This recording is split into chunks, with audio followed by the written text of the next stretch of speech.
Hi, my name is Katelyn Thompson. I'm a kindergarten teacher at Brumby Elementary School, a Title I school in Cobb County School District. I've been married for a year now, but I don't have any kids yet.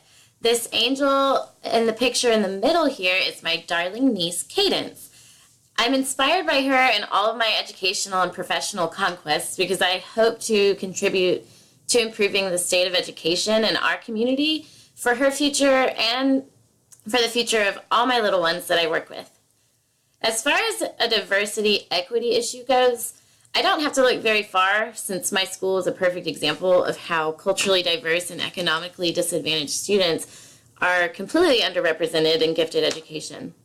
My school of roughly 1,000 kids is predominantly Black and Hispanic in population, and our gifted program is usually only about 3 or 4% enrollment.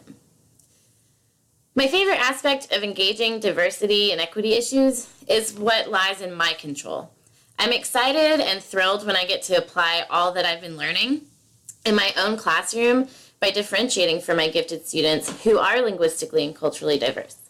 But my least favorite part, on the other hand, is the lack of control that I feel when it comes to qualifying these students who I strongly believe would benefit from the gifted education programming at my school.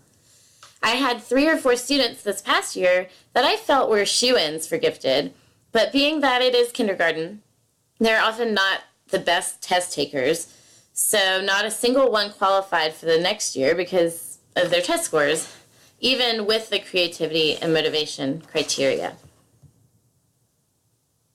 So that's it. Thanks for watching.